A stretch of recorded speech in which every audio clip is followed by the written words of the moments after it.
All right. So anybody with any wants or warrants better head for the hills. Nobody wants me. There went Russ. Welcome everybody to our seminar on communication in Canvas. As we were just saying, the three most important things in an online course are communication, communication, and communication. And Canvas has some wonderful tools to help with that.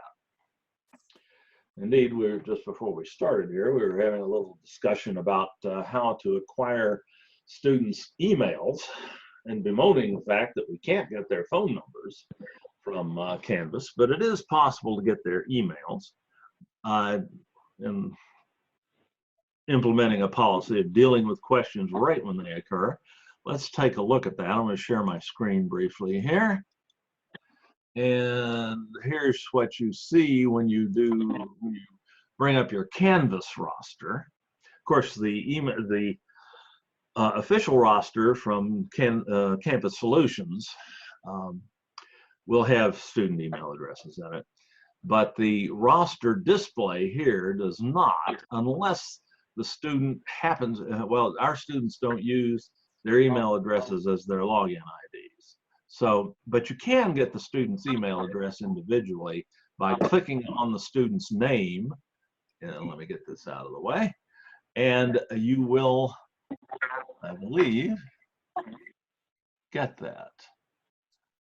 And if I click on the student's name again, that should take me to their page, their information page. And no, it does not.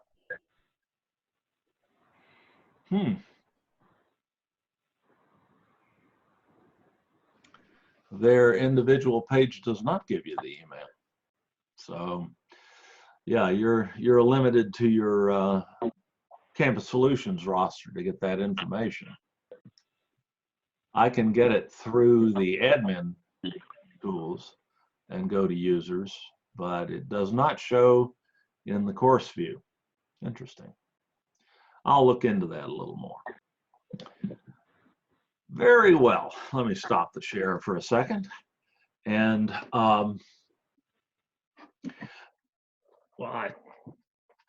it's a little difficult to tell. I think I certainly know most of you, but just in case, I'm Dave Giberson. Up till about 3 years ago, I was the Senior Instructional Design Coordinator at Online Learning Pathway. And some of you have heard this before, but now I'm just a senior citizen, retired and living in northern Idaho. But I've been doing a little consulting for Online Learning Pathways, helping out with getting Canvas going. And this is one of those things I've been doing is doing periodic seminars on using Canvas and other instructional technology tools. And today's topic, as I said, is communication in Canvas. Before we get started, I think everybody here is pretty familiar with Zoom, but just a couple of basic things about it. If you look at the bottom of your screen, below where you're seeing me, or hopefully you're seeing me, you'll see a little menu across the bottom of the screen. Should you not see that menu there, if you mouse over me, it should pop up. And in the lower left corner, in the far left corner of that menu is a little microphone icon. And that is your mute button, among other things. You can click on that icon, on that microphone icon, and a red slash will go through it, and that mutes you. And then you can click on it again and unmute. It's a toggle. That gives you some control over whether you're broadcasting sound or not. Also, just to the right of that is a little camera icon, which will allow you to turn your webcam on and off. And if you don't mind, I like to see you. It helps me presenting if I can see. So if you do have a web, it's certainly not necessary to have a webcam to attend a Zoom session, but if you do have one and you want to turn it on, I'd appreciate it because it's nice to be able to see you all. Also, it gives me an idea of whether I'm, whether I'm totally boring you to death or losing you, um, uh, or you really do have your dog sitting there listening to the session. So I'd appreciate that if you can. And of course you can turn that on and off by just clicking on the little camera, just as you do with the microphone. The other thing we'll use a good bit is the chat tool, which is a little bit over, halfway over to the right across the screen. Little cartoon balloon. If you click on that, you'll see a chat window pop up, and at the bottom of that window is a little text box that says type message here. And if you just type something there and take the default to send it to everyone, press enter, there we are. We got a message shared by everyone, a simple text chat, very useful. Feel free to put comments or questions there, but also feel free when you have a question just to speak up. If you have your microphone working, just unmute yourself and speak up. Don't stand on ceremony, please. Dave, I apologize for interrupting, but I Not at all. have something happening that did not happen on Tuesday. Every 5 seconds or so, you go away and a green round circle with a white handset comes on my screen and stays for 5 seconds, and then it goes away again. So it's very distracting. Yep, that is what is happening. I can fix that in all probability. I have the same thing happening to me. Oh, that makes me feel better. Thank you so much. I'm glad it wasn't just me. Not just you. No, that's I see what's, yeah, a little background noise. That'll happen a lot on phone connections. We've got someone dialed in, and I just muted that. You can unmute yourself when you want to speak up by just clicking the microphone icon down in the lower left. But that should stop that for the moment. Thank you, sir. The way Zoom works, of course, is if you're in speaker view, is that whoever's making the most noise is who appears to everyone. You can mitigate that kind of issue as well by going to gallery view. There's a button in the upper right hand corner of the screen that will either say speaker view or gallery view. And if you click on that, you'll switch between the two views. And the gallery view is what I'm using right now, is kind of a Hollywood Squares sort of thing where you see everybody in their own little rectangle. And you're not having to look at me full screen, which is definitely a plus. And in a moment, I'm going to share my screen, and I'll keep doing that for most of the session anyway, so it's not going to be that big a deal in any case. You have the best background. Is that for real? Well, it's a photo, but it is a photo taken out my back window. Up here, and that's Lake Pend Oreille in northern Idaho. Very You got anywhere I could park my RV there? I'm sure we can find you. We can take you down to Jeb and Margaret's trailer heaven just down the road here. Oh, okay. I swear to God, that's true. And they've got an even better view than I do. They got a view right down the channel, down the biggest, widest part of the lake. That lake's so deep that they do acoustic research for the Navy up here in the lower end of it. Very good. Well, let's get started communicating. Talking about communication anyway. Let me see what I did with Canvas here. I got it here somewhere.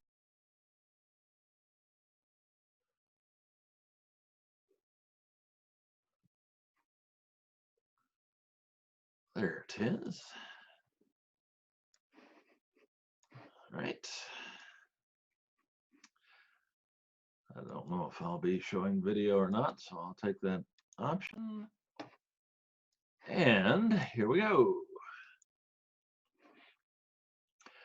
Actually, probably the first thing I need is my outline.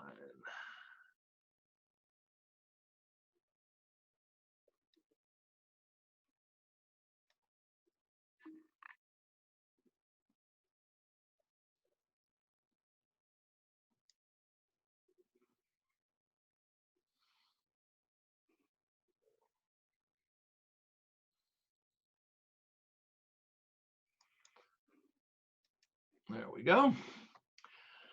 Okay, not an extremely complex outline here today. The major communication tools in Canvas include the Canvas announcements, discussion forums, but by far the most powerful communication tool in Canvas is the inbox, the messaging, or if you prefer, email system.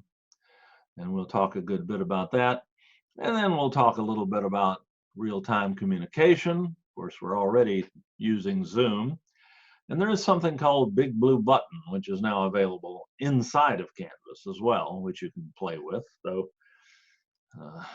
no surprise that the Zoom is a much better solution, and it's one that's available to you for free. So there's no big reason to use Big Blue Button, but it might be interesting to look at. So first thing we'll talk about are the Zoom announcements.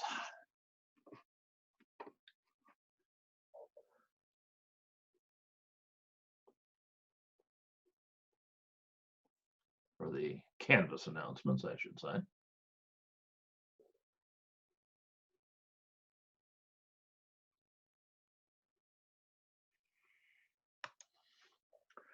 And I'm just going to pick a course here, go in. There's nothing very different about announcements in Zoom or in Canvas relative versus what we used to have in Blackboard. Just in case you're not familiar with Blackboard or LMSs in general, the announcements tool is always available, unless you hide it, in the course menu in your Canvas course. These are course based, so an announcement is part of a course, not part of your account as a whole. So they're limited in reach to specific courses. It's a message that you post that is then visible to your entire class, so you don't have to send an individual message to each student. It saves on email traffic or messaging traffic. The concept's quite straightforward. You can, announcements will be listed in the order of posting by default. And you can search for them if there are several there already. You can select only the ones that you have not looked at, just as you can in the discussion forum, say, if you want. Or again, you can search by topic. Creating an announcement is, as most things are in Canvas, is pretty obvious. You have the big plus announcement button over here in the upper right. And the interface is very much like an email client. Though you do have a title, which is in lieu of a subject, but is basically like the subject on an email, and a text box. It is a box that's enabled by the Canvas rich content editor, however. So you can do quite a lot more with this than you can do in, say, a regular email. You can not just type in text, but you can embed images. You can even create tables. You can embed video, including YouTube video. You can put mathematical equations in, not haven't run up on a need to do that in an announcement yet, but it could happen in a math course, I guess. You can pull stuff out of your Google Drive and attach here. And you can even make a little video by clicking on this link here. If I, the first thing you want to be sure of course, is that the system can hear you. That's pretty obvious. This one's hearing me fine. This little oscillating blue bar here is an input meter for sound. It's not pulling up my webcam. And the only reason it's not doing that is that the default webcam is currently in use in Zoom. And unlike microphones, webcams could usually only be used by one application at a time. But if you happen to have two webcams,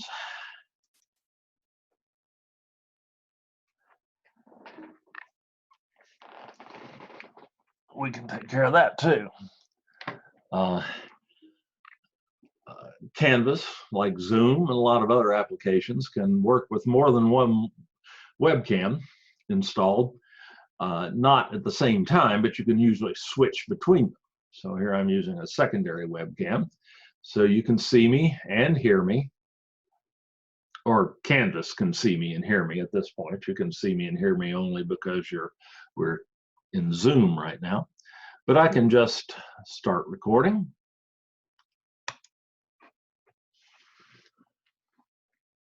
Hi, welcome to our class. Someone has to fail. It might as well be you. Finish. I actually had a friend in graduate school who started every new class with that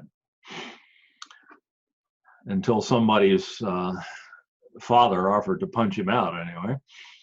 You can, hi, welcome to our class. You can preview it and you can then save it. Yeah. And this shows as a little placeholder here, but if I actually post this announcement,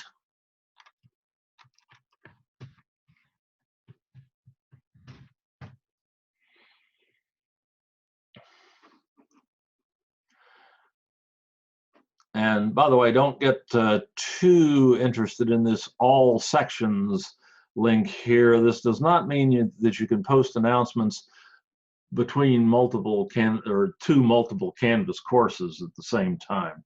The word section here is used in the way Canvas uses it, which is Canvas basically would allow you to create one Canvas course shell and then make so-called virtual sections within it so that you subdivide student enrollments. But that doesn't work with integration with the student information system. So we don't use the Canvas sections. We'll see what that looks like in a moment. You have all the standard text editing and a number of interesting other editing tools or media tools available in that rich content editor. You can also attach files to announcements and have options like posting it later, allow users to comment, maybe not, and allow people to like it or not like it. Not my cup of tea, but it's there if you want it. So if I then just save this, it's hard to miss the save button down there. There's the video announcement, and this is how it appears. And anybody who wants to see it can just click on that, and there's the hi, welcome to our class. Someone has to fail. It might as well be you. I could have taken a little more care in focusing that camera as well. That's not Canvas's fault. That's the camera, my fault that I didn't focus the camera first. But all useful ways to operate. You can go back and edit announcements as the edit button there indicated. About the only major difference between the way Blackboard handled announcements and the way Canvas does is the fact that in Blackboard you had a little box that said, also send this as an email to my students. And you don't have that here, probably because the Canvas email system is so much better and so much more powerful than the one in Blackboard that it's really not necessary. So an announcement in Canvas is strictly inside the course communication tool. And students, to see the announcements, nominally have to click on the announcements link in the course menu, though typically at the top of their home location in the course, they'll see like the last 3 announcements that have been posted so that they're brought to their attention. So, any questions about announcements? Yeah, pretty straightforward idea. That's an easy one to start with. Next, let's talk about discussions. Discussions, as much as anything else, are what distinguish a correspondence course from an online course. Online course got discussions, correspondence course don't. And that's pretty important because we're not allowed to offer correspondence courses. If we get caught doing it, bad things happen in the financial aid office. So it's pretty important to include at least a few 1 or 2 discussion forums in your course.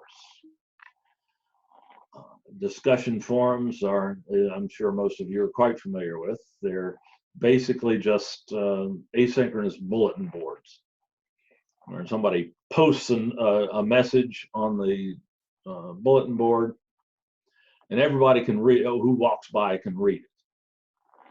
And people who want to reply to it can tack another note up underneath it and say, here's a comment or a reply to that first discussion posting. And other people can just make their own postings and so on. And the board can fill up. And if everybody cooperates with replies, replies to original posts or replies to replies are attached physically to those original posts, like thumbtacks, if you want to think of it that way, producing what are called discussion threads. So in order to follow an idea, a thread through a discussion, they'll all be grouped together. And the Canvas, like the Blackboard discussion forums, are threaded like that, so that posts that are related to one another are grouped together.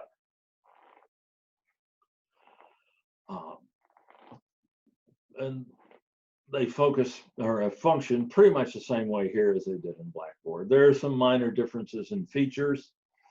As with most things, Blackboard had a few more features. That was Blackboard's strength and its curse, because all those features made it horrifically complex to use sometimes, where Canvas goes for maximum functionality consistent with ease of use. So sometimes you'll miss a feature that you used to have in Blackboard that you'd like to have back.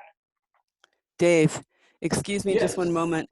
That's one of my biggest complaints about Canvas as Blackboard, because the one feature that I miss the most from Blackboard is the fact that there was a subject line, which meant that my students and me could easily go back and access or reference a particular post about a particular subject. And now it's so darn hard to find it. It drives me crazy. Well, you do in Canvas, in a discussion forum, have a search box that you can use in a similar way. You can type a keyword in here and it will pull up posts with that word somewhere in the post. So that can help in that regard. I agree, it's not quite the same thing, but it is an attempt to accomplish the same sort of thing. Okay, good to know. Okay. That's a great question. That's exactly the sort of thing we're trying to accomplish here today, is to make sure that the features, that everybody understands the features that are there, that are quite good. Excuse me. You create discussions in Canvas very simply by just clicking that add discussion. You have to give it a title. You've got an extensive description available to you, which at minimum you'd need to use to tell the students what the discussion board is for. But you can also put quite a bit of instructional material in here if you wish, because again, you've got that rich content editor. You can even have that audio, video introduction again, if you like. You can attach files to this description as well. If there's something that's too extensive to just put into here, like the textbook or something like that, you can attach that file here. You certainly want to allow threaded replies. It's not a bad idea to insist a user make a post before they can read everybody else's replies to whatever you've put in up here. It cuts down on, yeah, me too, a little bit. So that's commonly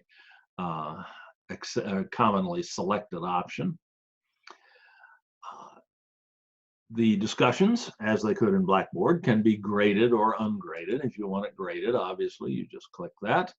And you will then get a number of, get the option to set points possible and how you want the grade displayed, either as points, percentages, yes or no, complete, incomplete, satisfactory, unsatisfactory, binary thing, a letter grade, or GPA. And you get to choose which, since this becomes a gradable item in Canvas when you select grading the discussion forum, you get to decide which assignment group it's included in. Harking back to the presentation on grading we did earlier, the assignment groups are like grade categories in Blackboard, essentially the identical idea. Your blank shell comes with a single assignment group that is just named assignments, and by default everything just goes into that unless you create other assignment groups, and which you can readily do, so that you can subdivide or categorize your different types of gradable items into different categories. Like you might have a category for quizzes and another one for chapter tests and yet another one for the final exam. You might have one for homework assignments, or you might have one for writing assignments and another for another type of homework assignment. You could have as many assignment groups as you like. The major reason for doing that would be if you want to base your grades on these assignment groups by weight, have them weighted automatically, without you having to say, well, this item is worth twice as much as that item, so it should have twice as many points possible. So if that one's 5, this one needs to be 10, and so on. You get onto all this business of trying to make the total number of points in the course come out to a certain value that you like, or whatever. You can just set up assignment groups and say this assignment group is 10% of the grade and this assignment group is 30% of the grade, and just set them up that way, ensuring they all add up to 100%.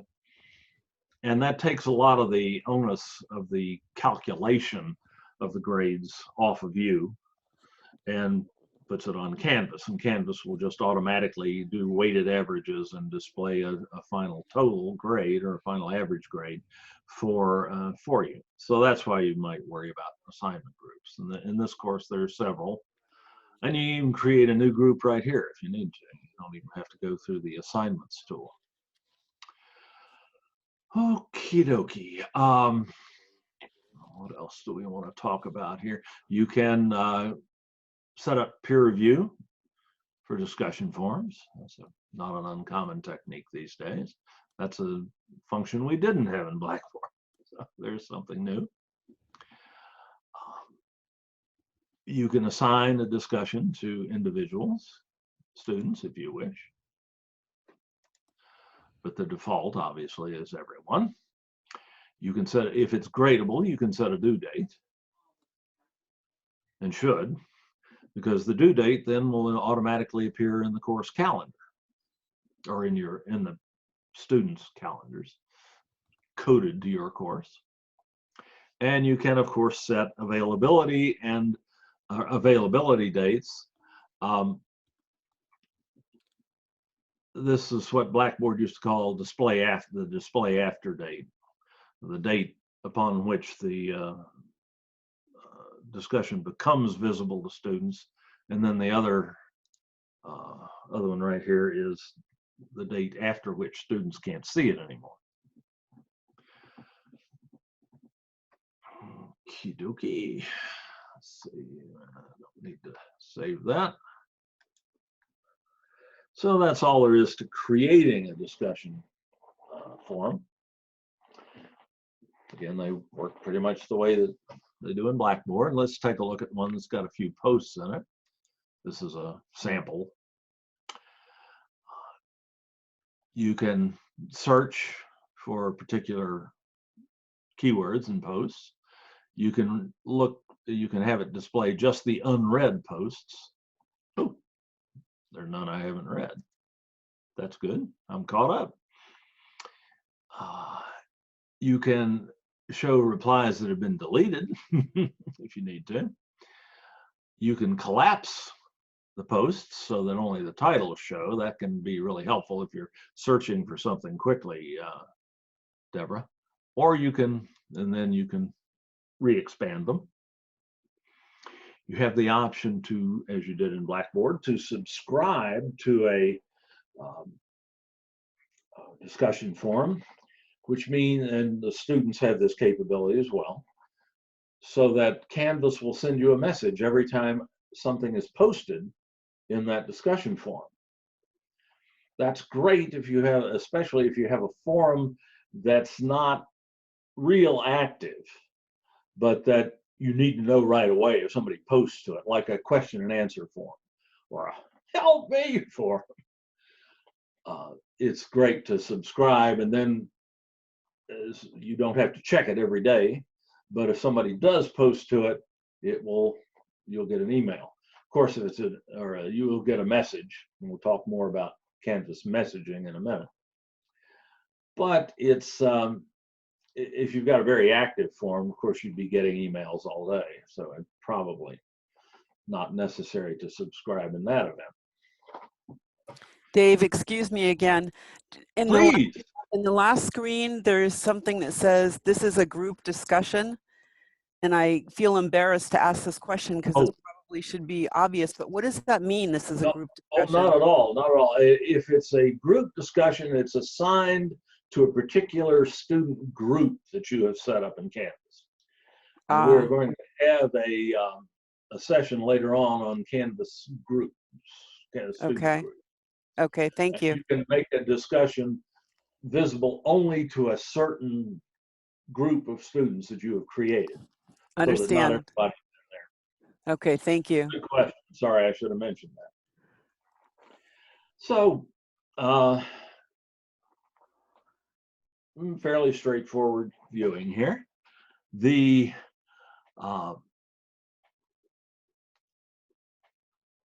we've just got some posts from particulars. This was the question on this one was please post 3 ideas for instructional applications of Camtasia.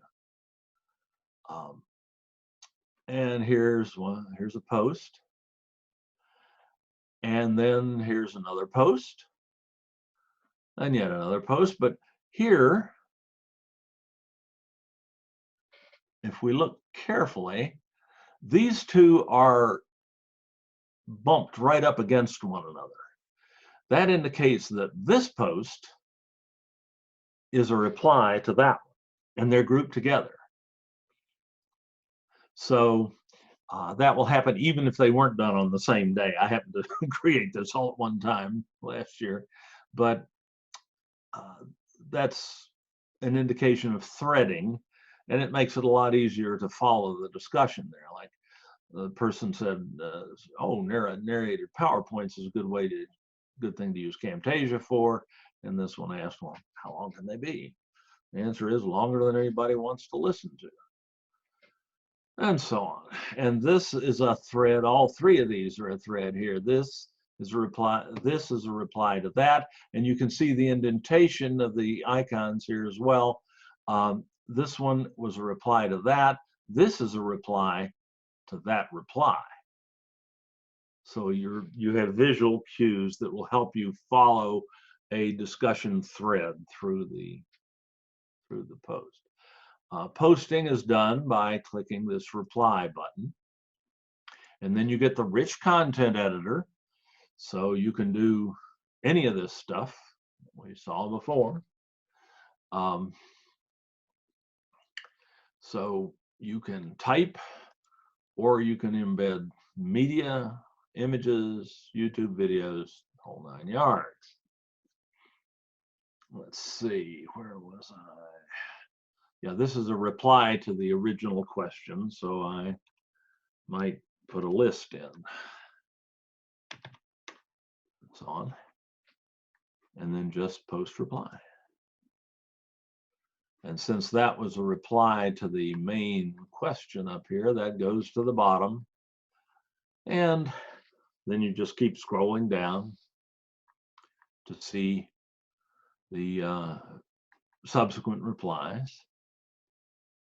If you want to know the ones, know all of the ones that mention PowerPoint, we can just type that in here.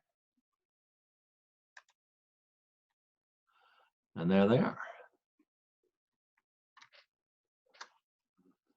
And just wiping that out undoes it. Okay. So that's all pretty similar to what we're all familiar with. The discussion board, the page that lists all of the discussions in the course, is a little different. Here by default, the discussions are listed down here under this discussions heading. You can expand that and contract it at need. The trick about this, however, is that you can't control the order of the display of the discussions here. By default, the only option, if the discussions are listed in this section of the discussion board, is that the one that's been posted to most recently is the one at the top. So the active ones are at the top, and the ones that haven't been used in a while are down below. That can be good. You know, that way the students are automatically drawn to the discussions that are currently active. But some people prefer to be able to order their discussions in a controlled manner that can't be changed by the students or by circumstance, by who's posted and when. And I'm one of those people, Dave. So is there a way to... there are a lot of people who feel that way. So what we can do is go out here to our little context menu for the discussion. This is Canvas's equivalent to the action link in Blackboard, where in Blackboard you had a little down caret. Here you have the Google menu icon, the vertical ellipsis or whatever it's called. And if you click on that, you get a context menu, and there's an option to pin the discussion board or a discussion forum to the discussion board to this section of the display of the various discussion forums. And discussions that are pinned, you can control the order in which they appear. So if you want to have complete control over the order in which your discussion forums are displayed, you just want to pin them all, which is fine. And then you can arrange them in whatever manner you wish, and that will not change. But it doesn't show the same with the students. Because I had some that were in a certain order for me in the grade book, but it wasn't the same order for the students. So, Okay, the grade book order is something else. But if a student goes to this page, see, we have Camtasia Buzz and what could I do with screencasting there. If I go to my student view, unless I'm mistaken, that should look the same to them. Yep. Now, the order in the grade book is something different. That's not determined here. That is determined in the assignments tool, which I can't see because I've got it hidden from students here, so I've got to get out of this. That student view is always there. You can get to it from the home page or from the settings page at any time, and that's really handy.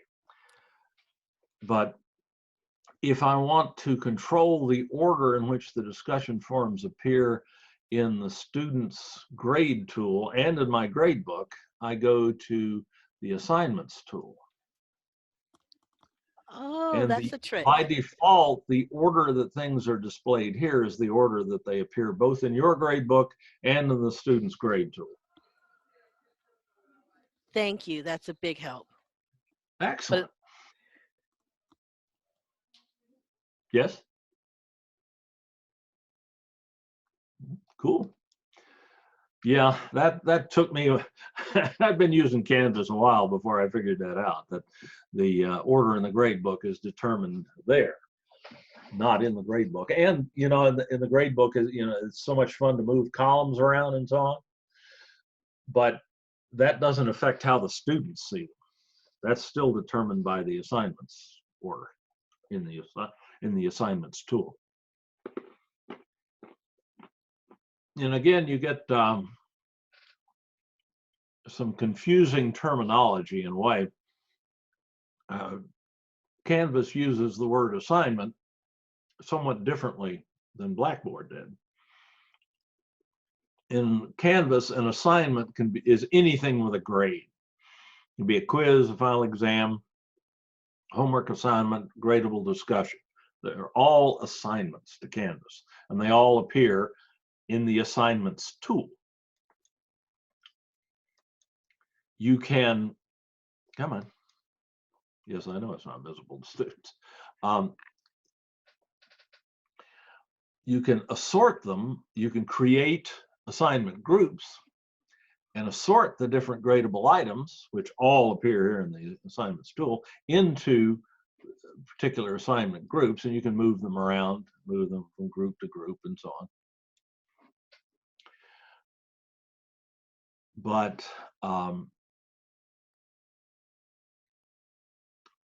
again, this is what will determine the order, the default order, at least in the grade book for you, and it will determine the order in which the students see them in their grade display. Very well. Let's see, what else about discussions? There is a third area here on discussions where discussions might display on the discussion board, and that is the closed for comment area. This is Canvas's answer to, well, what do I do if I have a discussion forum and I don't want any more posts in it, but I do want students to be able to go back and read the posts that are already there. That's called closed for comments in Canvas. And you can close any discussion forum at any time by going again to the discussion board, to the detail line for the discussion forum, go to the context menu and click close for comments, and that one will now appear down here. Students can still read everything in there, but they can no longer participate.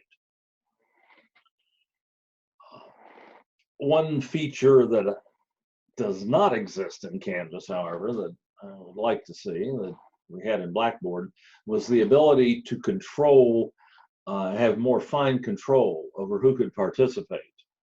In Blackboard, we'd actually take a single student and mark them so that they could see the discussion board, but they couldn't post if they misbehaved or whatever. And to my knowledge, there's no such functionality in Canvas. You know, that has to be handled in other ways. So that's a question that often comes up at this point in the presentation as well. Whew. And that's about all I have to say about discussions at this point in Canvas. Any further questions about that? Dave, I did want to mention one thing, so I'm going to back us up just a tad. I had to take a pit stop when you were coming to the end of the announcements discussion, and No problem. an issue that came up, and forgive me if you already presented this, because you might have No problem. gone, but I was interested in assuring that my announcements were also immediately going out to my students' email addresses. I used to check that little box in Blackboard all the time, and Yeah. in order to do that, I discovered that there were two steps. I had to go to the student, to the account there, and then have them do the notifications. And even though that was it's set by default, I had my students go in there and double check to make sure that that was selected, that they can get it immediately. And the second part was to go into their settings and then check their email address and make sure that was the most up-to-date email address. So I was able to do it, but it took some steps. Yes.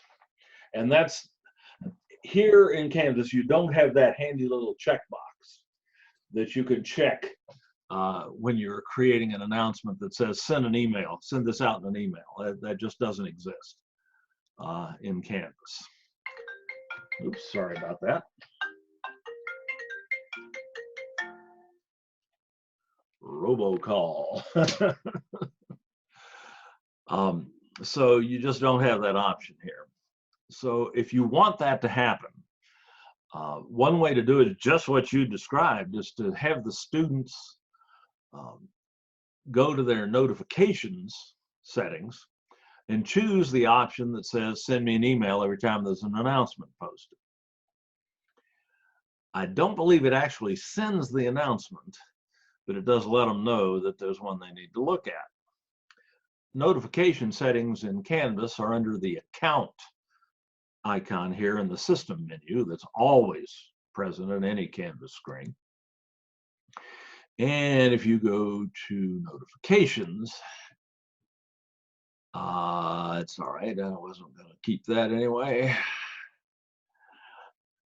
Here, you actually have a number of ways of sending notifications in Canvas, but this first column would be the default, the one that everybody has, whatever the primary email address is that's associated with the account. We'll get an email here, and your options are notify me right away, send a summary at the end of the day, at the end of the week, or I don't want to know about it. And students can set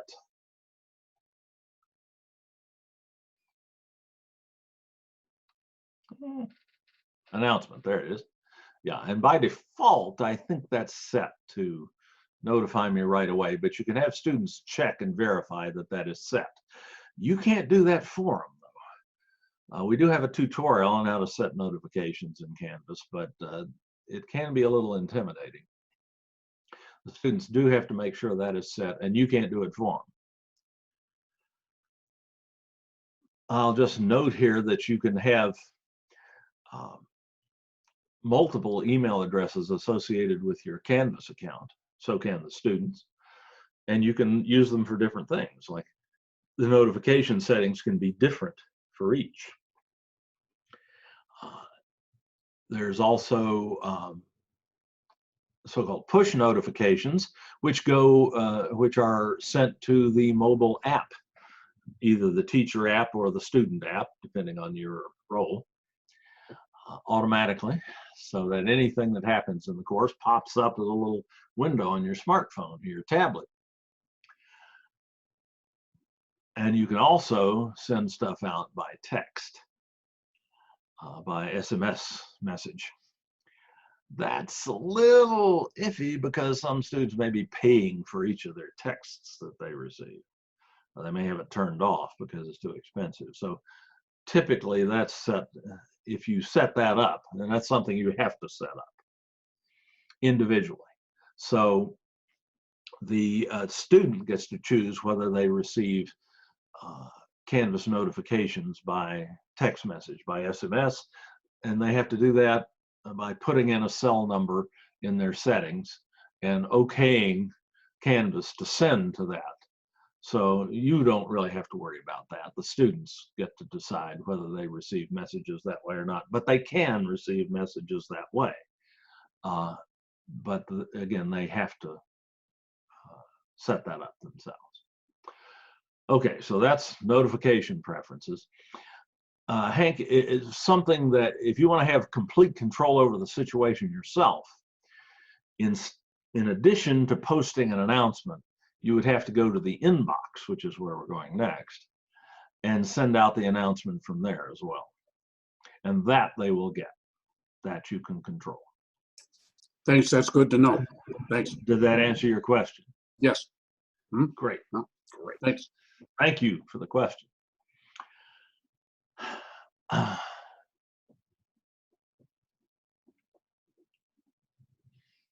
Let's see, Kathy, sent an announcement that was supposed to go to one class, but it only went to one class. Well, you can only send announcements within a single course. That all sections option on assignments doesn't mean that if you have 2 Canvas shells that it's going to send the announcement to both of them. Oh, then what does all sections mean? It means those Canvas uses the term section to mean a virtual section that you can create within a single Canvas shell. And if you were setting these Canvas courses up manually, and let's say you had 2 courses of the same, 2 sections of the same course that you were assigned to teach, you could set up virtual sections inside the one shell and put and segregate the enrollments between the 2. And you could do that all by yourself. But that's not compatible with the way that we integrate. It's basically not compatible with PeopleSoft. Go figure. And we can't do that. So we don't use the section functionality, the virtual section functionality in Canvas at all. Each of your Canvas courses is one section, one Canvas section, and you can't change that. And anywhere it says, it refers to something about sending or adding something to multiple sections, basically we can't do that. So, and it's confusing. It is. Yes. So you're that's a saying if I very want to good question. control, so if I want to control it, use inbox, which you said you're going to next. Right. You can send to more than one course through the inbox. And indeed, the inbox is the 800-pound communication tool in Canvas. It is wonderful. It's so much better than the messaging tools that we had in Blackboard before. It makes up for anything else that we might be missing. Well, that's debatable, Dave. Because I can't tell when a student contacts me which section, or which course that they're actually in.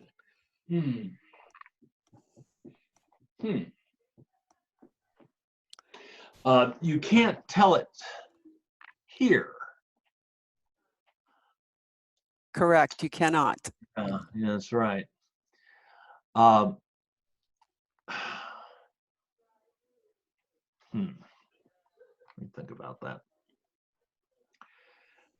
You can, however, control which courses display here. This is indeed a universal inbox. It's used by all of your courses. That's why it's in this menu out here and not in the course menu. But if you wish to receive emails only from, let's see, I find something here that might have sent me, or I might have received an email. Probably not too many of these, because most of these are test courses, but let me look. Do you want me to send you one? Well, that's not, I won't be enrolled in your course, so no, that won't work, but let's try this one. Yeah. All right, all those messages came from this course. So while you can't tell just by looking at the master list of all of messages from all courses, you can segregate them out. And then go back to all courses to catch everything. And once you look, once you open it up, however, you do see the course from which it was sent. So I agree, it would be nice to have this over here as well, so you could tell instantly where something came from without having to open it up. But that's a good suggestion for a feature enhancement. You can always go to the help button here in Canvas and submit a feature idea. And don't tell yourself, oh, I'm sure somebody else has submitted that, so there's no need for me to do it too, because this is a de facto voting system. Canvas decides, or a major factor in their considerations as to whether they're going to implement a new feature or not, is how many people have asked for it. So the more people, if you can start a campaign where you get all your friends to suggest the same feature, you got a much better shot at eventually seeing it in Canvas. But not yet. You're right. Excuse me, I'm reading her email to you and I have the same question. Can I give a hybrid class at Mid-City without being certified? Yeah, that's a little bit above my pay grade now. As far as I know, yes. Certainly, there's no requirement from Online Learning Pathways that anyone be certified to teach a less than fully online course. Hmm. Okay. That, however, is decided at the school and department level. So Okay. the person to ask that question of is your dean or your Thank department you. head. Thank you. You bet. Yeah, we don't set those policies. We're just here to help. We're not here to get in your way. Well, actually, one of the reasons that I love you so much, Dave, is that I did have a chair who didn't, when we first started doing Blackboard and doing online classes, and I had a chair who said she didn't want adjuncts trained in it because in her department, she will never give it to an adjunct because you can't determine like if the drop-off rate or something, they'd still have to pay us. But you said that, I remember you telling me that, well, I could take it at Mesa. I didn't say which school it was, did I? But I just told you it wasn't Mesa. But Mesa was really great. You said just take the training there. And so I did have the training and that was helpful. So I could do that online anywhere, even at another campus. Yeah, we So there's no never way of changing. stand in people's way of getting training. That always pays off. It's like education. It's one of those investments that never, Yeah.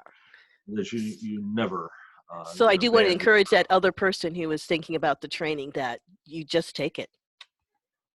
Yeah, and that's basically how we answer that question.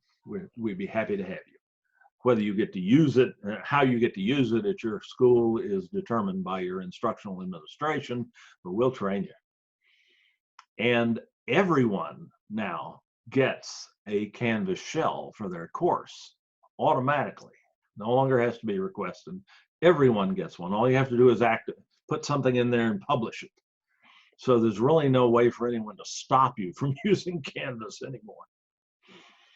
And how do you activate it? I'm sorry, how do you activate it? It will automatically appear in your Canvas dashboard. You just open up the course.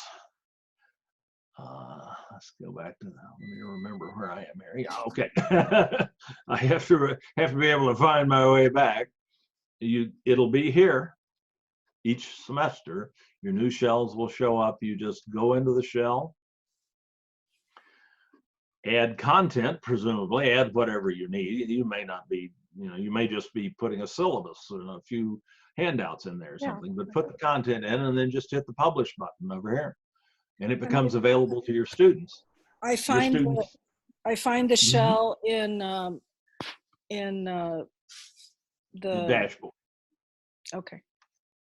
Which is what comes up automatically when you log into Canvas. So it'll be right there. Where do I find the dashboard? That's what comes up when you first log in. It's also, you can always get back to it using this link in the system menu over here, but that's what pops up when you log in by default. So do I go to PeopleSoft? Do I go to, I Go to just, Canvas, which is sdccd.instructure.com. okay, thank you. You bet. So yeah, by all means, you get those shells, you can use them or not as you prefer, and you can use them pretty much any way you like. So, And if you're at Mesa, it automatically comes up in the sdmesa.edu, and there's a link for Canvas. I don't know about Miramar and City. yeah, there are certainly links to Canvas on each of the websites, the college websites, but you can always get to it just by typing in that URL as well, or going to www.sbccdonline.net. The Online Learning Pathways website is linked to the district website and to each of the college websites. You can go there and get into Canvas from there as well. Though it's easier, just set a bookmark to sdccd.instructure.com, and it's always right in front of you. You don't have to navigate around looking for it. Dave, excuse me. Yes. I want to go back for just a second because I was not familiar with the discussion board with the close for comment. I didn't realize in Canvas that that's how we did it so the students could then see all my comments. But not be able to participate in it. Correct. Correct. Now, that means then that I opened the discussion board for one student only until this Sunday. You know, adding at the bottom how you can. That means that I can't put the discussion in the close for comment then for the rest of the students? Or if I Correct. put it in there, will he still be able to post since I specifically It's all or opened it for nothing. him? Either everybody can post or nobody can post. Okay, that's what I needed to know. But Yeah, that I have to tell you, that gem is worth the price of admission today. Thank you very much. Oh, very good. Thank you. I wish I could tell you that you could set an individual student to post and nobody else, but you can't. I've looked Well, and looked, and I can find no indication that that is possible in Canada. No, you can, Dave. I just did it for a student. Just like on the quizzes, there's an add button at the bottom of discussions, and you just put in that. Right. You can assign it to them. Right. Right. I hadn't thought of that. Yeah, that would work. Yeah. Though So that does prevent everybody else from even seeing it at that point. it does. Yeah. So that's kind of a nuclear. That's kind of a nuclear option, but it would work in that regard. Well, that was not my intention at all.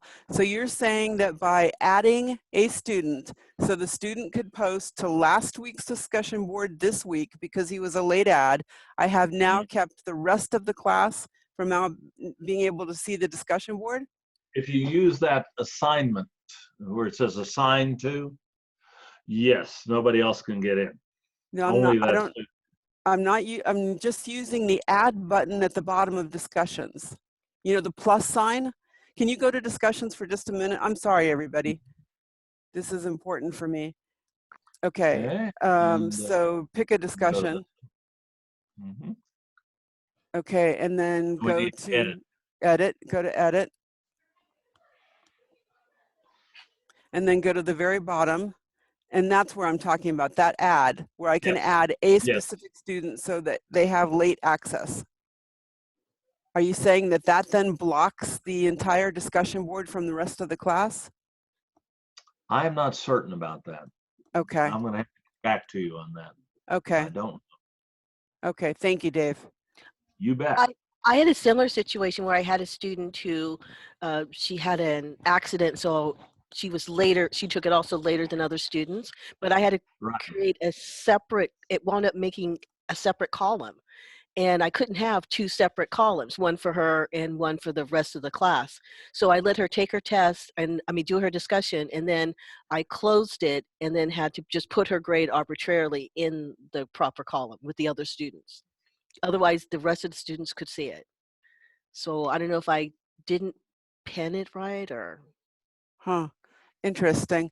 So I guess when this student does take his, I'll watch to see when he posts to the discussion board. I may actually just send him an email and say post now, and then I'll see if there's an additional I'll look column in into the that. discussion board. That's a good question. That's something that hadn't arisen before for me. So I will Oh, look I'm into that. sorry. And I'll get It, back it to wasn't you. a discussion. It was a test. Oh, it was a Oh, quiz?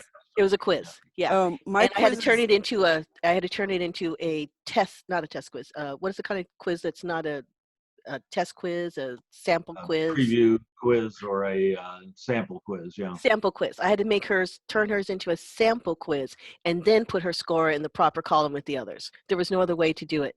And oh I my called gosh. Canvas. I've added students to quizzes many times and not had an issue with an extra column by just using that plus button where the add is at the bottom. Maybe that's what I was missing. Yeah, But I because called Canvas people and they helped. I wound up creating another column. yeah, I have never had another column and I've used that add button all the time. In fact, I'm using it right now for students who did not get a textbook last week for one reason or another. Oh. So yeah, try that again because I've never had that issue. Okay, well, I'm glad I had that. That's the price of admission for me too. Yeah, yeah. Excellent. We're all Excellent. learning. We're all learning. Indeed.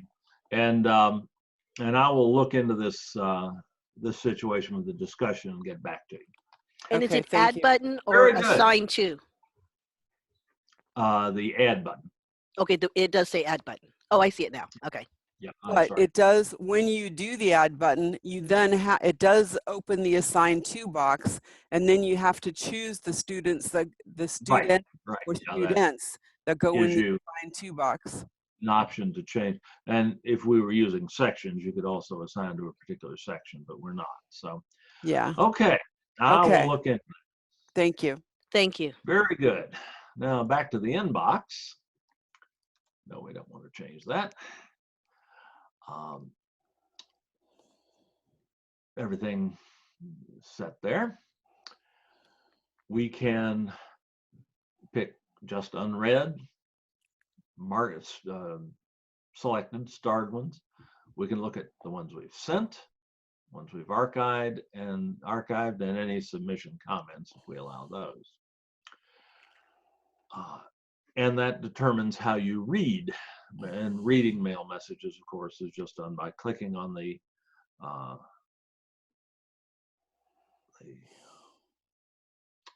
notification of the message here, and up it comes. And there again is your course from which it was sent. Sending email or sending messages through this is truly a marvel. The process is very simple. You have a send screen that's pretty simple. But let's talk about what happens when you send a message here. If you're sending it from your presumably you're sending it from your Canvas inbox, from your Canvas messaging account. This goes obviously to the student's Canvas inbox when you send it, or colleagues, whichever. And that's basically how it worked with the course messaging tool in Blackboard. So you have that internal communication. So the student has it in their Canvas inbox, it has the message in their Canvas inbox, and that is 100% reliable. That message will always be delivered and the student will be able to view it, period. Which is great, but the student, in order to read, in Blackboard, you had that surety, but the student actually had to click on the course messages link in the course menu and go in and read it. And if they didn't do that, unless they went through a fairly esoteric notification configuration process, they might not have known that they had a course message unless they just checked it regularly as a matter of course. So that was a point of failure for that system. But in Canvas, it doesn't stop, the message doesn't stop at the Canvas inbox. It is also always, as far as I know, sent to the student's personal email box, email inbox, for the email account that is listed, that is associated with the student's Canvas account. So, whereas in Blackboard, if you wanted that to happen, you had to use a separate email system. Here, it's all integrated. It goes both places. It goes to the Canvas inbox and it goes to their personal inbox. You still have the issue that we had in Blackboard, where if the email address that's associated with a student's Canvas account is not one that they're currently checking for whatever reason, then they're not going to get that message, but they will get it in their Canvas inbox at least. So it's much more likely in Canvas that they're going to get that message than it ever was in Blackboard. As in Blackboard, it was quite possible for the students to check and see which email address is associated with a Canvas account and to adjust it easily. Let's talk about that for a moment, then we'll come back to the send screen here. That's also under Account Settings.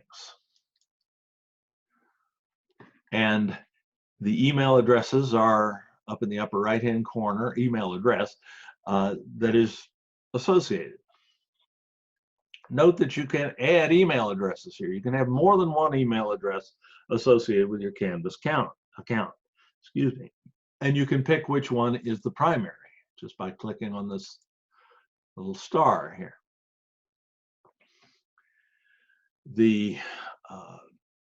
And Canvas will send, though, Canvas will send all of these.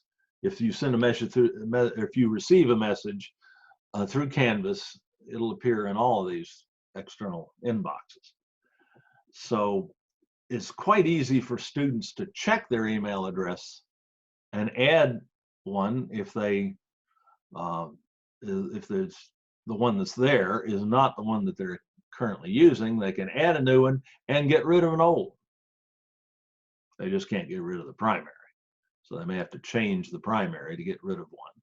But it's very easy for them to adjust to add email addresses to make sure that the email addresses to which Canvas is sending are ones that they're checking. So you have just a much higher probability here of your students receiving messages that you send through the Canvas inbox than you ever had in Blackboard. And it's an end-to-end communication system. If they get the message and then reply to it, the reply goes back to your Canvas inbox, but it's also sent to your personal inbox, your personal email, external email inbox, the one that you have associated with your account in Canvas. You may not want that to be your district account, so that messages from your students get intermixed with all the district spam that happens. So it's quite easy for you to set up a separate email account to use just with Canvas, or if you really want to segregate it out, you can even set up a separate email account for each course. Each course, an external email account that each course will send to. So you just have all this flexibility in how this messaging system works, and the chances are, the operation is so much simpler, streamlined, and reliable than we ever had before. So this is truly a remarkable communication tool. The one thing I might do in this interface is I might put a little caption down here that said compose or send or something like that, but this is a fairly universal edit or create tool, create icon. Your students will probably be familiar enough with it anyway. You see something very similar to it on your iPhone for that matter. If you are going to send a message, you do have to select which course you are going to send it to. And you won't have this god-awful mess of a million courses that I'm in, so it's going to be much easier for you. In all probability, that's the one I'll use. Now, to decide to select who to send it to, I can just click this little icon out here to the right of the to line. This would probably be benefit for a little from a little bit better labeling as well. But once you see how to use it, see what it is. It's very easy to use. I can send it to everybody and send a message to everybody in this course. I can pick teachers to send it to, or I can send it to students, and I can pick the students that I wish to send it to, and I can add more than one.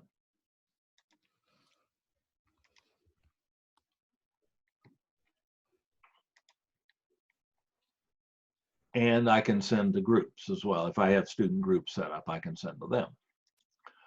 Then a subject.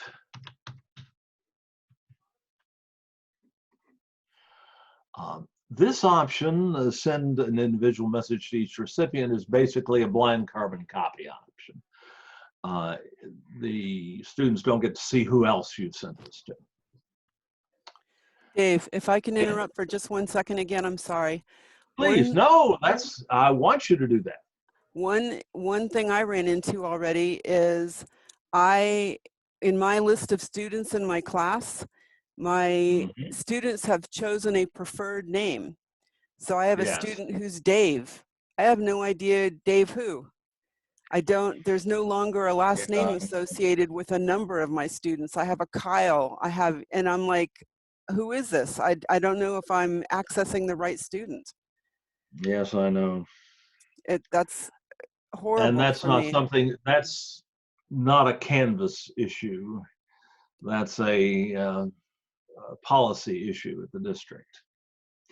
We've been all around and around with getting their preferred names in there, and it has to do with equity and respect for various student preferences. Yep, and I So- absolutely want to address my students by their preferred name, but I can't send them an email if I don't know who they are. Right, it's difficult to know exactly who you end up having to keep book on a piece of paper to figure out who's who.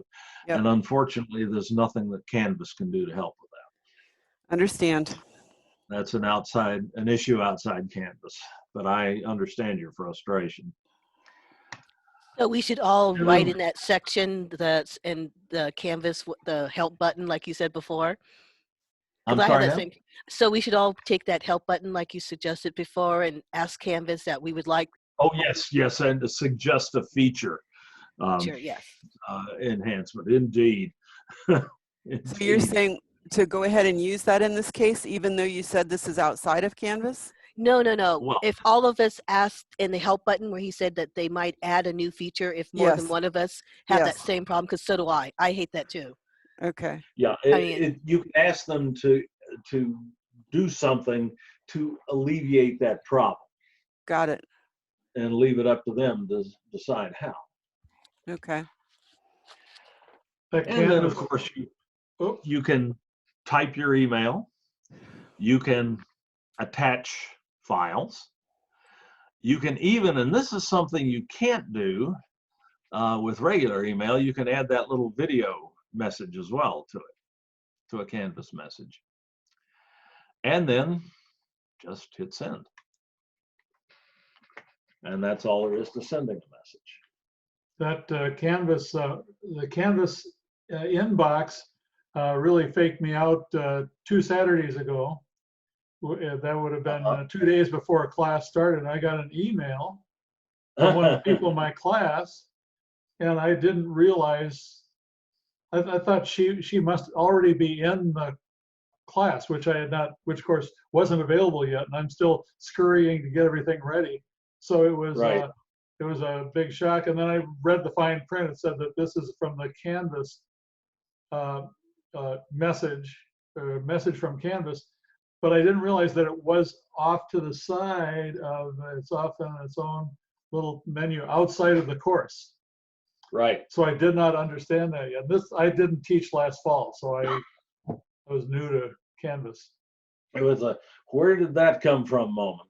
Yeah, and We've had a few of those with Canvas. Another thing to consider in that regard is that if you publish your course before the last minute.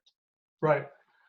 While students don't see it in their dashboard before the beginning of the term, or before the first day of the class term, they can access it, or rather they do see it on their dashboard, but they can't get in and easily see your content, your opening page, or anything like that.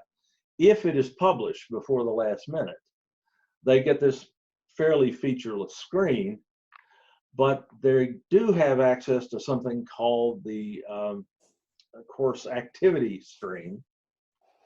And if they're persistent enough, they can actually get in and get to get to open discussion forums and things like that. So it's the control that keeps students out until the first morning of the class term is not as rigid here as it was in Blackboard. And we have had circumstances where students have actually even submitted assignments that were open in classes before the first day of class. So it's best not to publish until like the night before the course is supposed to start. What time does SDCCD open the courses to students on that Monday? Do you know? Just as early as the processes can run, you can assume that by 1 a.m. they have access. Okay. Right. I've had students that were in there ready to go by 12:01, a minute after midnight. Yeah, usually it'll be instantaneous. Okay. But there is a limit to how solidly we can lock them out if the course is published. So it's not a big deal generally. If somebody goes in and posts early in a discussion forum, it's probably not going to be the end of the world. But that has been an issue in a couple of cases. So the inbox, Canvas inbox, is a combination of the messaging systems we had in Blackboard. It combines the best features of the course messaging tool in Blackboard and the external email sender all into one seamless package, and it really is quite powerful.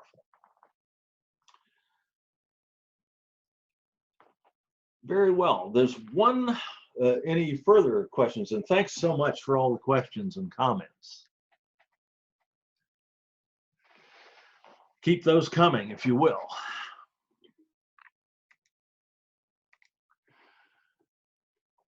The last thing we'll talk about today, and we'll have to go into a course to do that.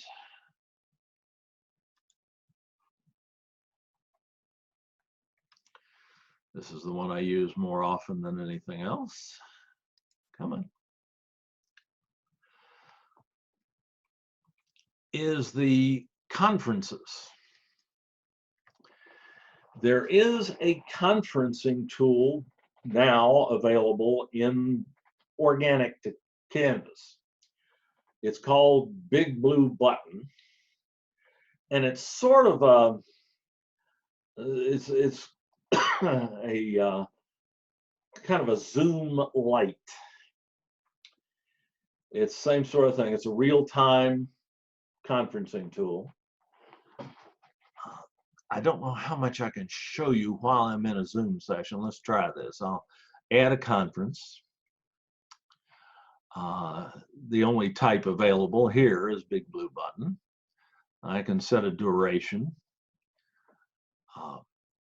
I can even record, or I can set no time limit if I like. I can give it a description.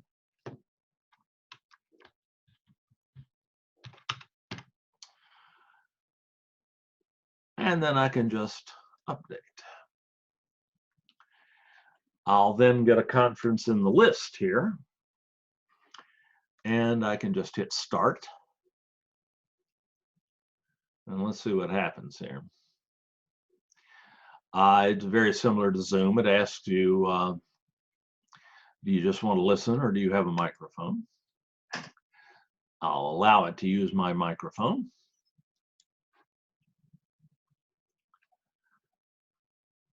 Test, test, test, test. Yes, You I are did currently hear. the only person in this conference. Just as well. We can use our webcam. And let's see, I think that's up here. No, let's see. Where is that? Ah, down here at the bottom. I had my share bar covering it up. I can share my webcam. It's looking for my webcams. Yes, I want to allow that. Okay, this system can only handle one webcam at a time, and since my primary webcam is being used by Zoom, it can't do it. So, but normally you would be able to share your webcam here, and you can also share screens. So it's got most of the major features of Zoom, but in the playing with it that I've done, I've noticed that the video and the audio quality is not up to the standard that Zoom sets, and that the features just generally don't work as well as Zoom. So I'm not quite sure why you need this, because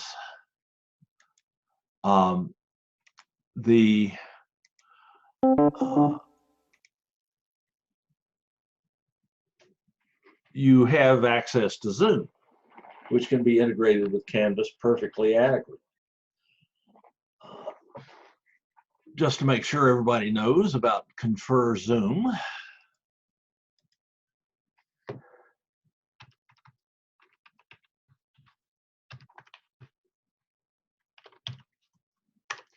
You just go to conferzoom.org. This is managed by CCC Confer, the California Community College's conferencing system, or organ, over at Palomar College. And what they're doing here is providing you with a fully functional Zoom Pro account for free for the asking. All you have to do is click the sign up button if you haven't already done so, obviously. Fill in a form. You will need an EDU email address from a California community college, but you all have that. So use your district email address for that. And then just fill it in, click sign up, and you can be using it generally within an hour. It is an unlimited Zoom account, or the limits are very minimal. You can, your meetings can be as long as you wish. They can be, you can hold as many meetings as you like, as often as you like. And you can have up to 300 people in a meeting with you at one time. And God forbid we ever get to class sizes that large. Hopefully the union will step in long before that particular travesty occurs. So basically you have no limitations on how you use this Zoom account. And most of you seem to be quite conversant with Zoom. If you have any questions about that, I'd love to answer them later. And if you would like to view a presentation on Zoom, we did one on Tuesday, and I have it recorded here and so on. It's already up on YouTube. I just have to link it into my playlist for seminar sessions, and I'll do that hopefully this afternoon. So I'd love to have you watch that whenever you like, and I'd love to answer any questions you have or provide any help that I can vis-a-vis Zoom at any time. We'll talk a little bit here about how to integrate Zoom with Canvas, since it is a communication tool. It fits within the scope of this session. And I've done that several times here, as you can see in this course menu. It's getting to look like more like a Zoom menu than anything else. Let's try another. Let me But try can you another use course. closed captioning? You can. As long as you have a Confer Zoom account.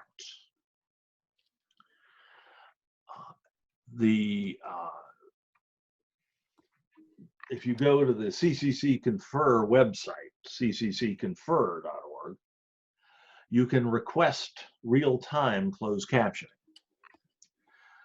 You do have to give them a good 48 hours of notice for that, because they have this group of real-time captioners that they contract with, and those folks, of course, have other responsibilities. Many of them are court reporters in the daytime, and they have to have time to set that up. But if they have the time, if you give them the time, they can have an attendee in your Zoom session to whom you can assign closed captioning duties, and they will be able to, there's a window that students can open up who need that and see the captioning nearly in real time. It's an amazing thing to see someone using one of those 12 key machines and keeping up with a conversation. And it's free? And it is free to you. Oh. It costs CCC Confer, you know, out to wazoo. It is very expensive. Those people get paid well. So it's not something you want to use unless you really need it. But if you need it, if there's a reasonable probability of somebody who's deaf or hearing impaired being in that session, yes, you definitely want to request it. So, and it, you know, I haven't actually personally attended a meeting that's had a real-time captioner in it yet, so I don't know exactly how good the experience is, but I hear it's great. And it is, and the service is provided by the grant. So yeah. In terms of closed captioning for the recordings of a Zoom session, all you really have to do there is just upload it to YouTube, and YouTube will take care of the captioning. If you want to go through the hassles, you can link your Confer Zoom account with a 3C Media account, which is the media hosting service provided by the California community colleges. You prefer to use that instead of YouTube. And you can set it up so that they will automatically send your recording to a captioning service that will caption it professionally and send back, and then they'll send back the caption files, and the version of the recording that is stored on 3C Media will be captioned quite fully accurately with again, that's an expensive process, but it's something that I've never heard of anyone being refused that. I suspect if you were doing, say, 10 videos a week, and each video is, say you were doing lecture capture, I suspect there might be some pushback at some point. But on the other hand, if you upload it to YouTube, you get the captions, which are quite functional. They're not as pretty because they don't have sentence segregation. There's no caps and periods at the end of the sentences, no intermediate punctuation. But they're in my view, and I've been looking at captions for a long time, in my view, they seem to be quite adequate. And I use the recording of this session will be captioned that way and will be available on YouTube sometime in the next couple of days. Did that answer your question? Yes. Oh, good, good. Okay, to integrate, if you have a Confer Zoom account, you're probably good to go, because this Confer Zoom link is available in every one of our Canvas courses now. You can hide it if you're not using it, but it is in there. And if you click on that and you have a Confer Zoom account, and there's a big and there, and if the email address that is used for the login to that Confer Zoom account is the same as your primary email address in Canvas, then this integration should be live. Mine, I can't really show you that because mine is not. My Confer Zoom account does not use the same email address because of my history with Zoom. I've had more than one Zoom account over the years, and some were associated with my district email address and some with my personal email address. And it's all gotten confused somehow over the years, and this integration does not work for me, but it very likely will for you, as long as your circumstance is a little simpler. Again, if the email addresses associated with both your Confer Zoom account and Canvas are the same, this should just work. You can see upcoming Zoom sessions that you scheduled. You can schedule new ones. You can pull up any cloud recordings that you have made. And under certain circumstances, you can even check for event attendance, but there are limitations to that. And this should pretty much just work for you. However, this is, to me, a little bit like killing gnats with nuclear weapons. I just want to be able to start a Zoom session and make sure that my students will end up in the same Zoom room as I do. If I want to do scheduling, I can do that within Canvas, within a Canvas page. But this is just a personal preference, not a best practice recommendation. If I want to just integrate my personal Zoom meeting room with Canvas, I can do it a lot simpler than all of this by just going to, within a course, by going to the settings page in the course, going to the apps tab, and probably you'll want to click installed apps so you don't have to sort through about 1 million apps here that we don't use. And the app I want is the so-called redirect tool, which is this right swoosh here. Click on that. To add a link to my personal Zoom meeting room, I just click Add App. I'll just call it Personal Zoom Room. I can call it anything I want. And then I just need the URL, the entry URL for my personal Zoom room, which I can get. Let's see here. I have that open here somewhere. Nope. There it is. There it is. It's right here. This is my Zoom account. If I go to my profile, I just go to zoom.us and log in with my email address and password that I gave to Confer Zoom. You can go right into your Confer Zoom account this way. It's just a Zoom account that has certain linkages behind the scenes.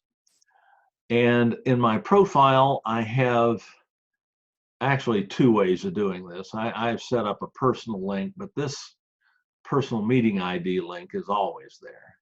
So if I just copy that to my clipboard and go back to Canvas here and paste that in there, and I like to show in both course and account navigation, and add the app, and then refresh the screen. Notice There's Confer Zoom, but that's it. If I refresh the screen, I've got a new, should have a new, uh-oh. I didn't save it, did I? Shoot.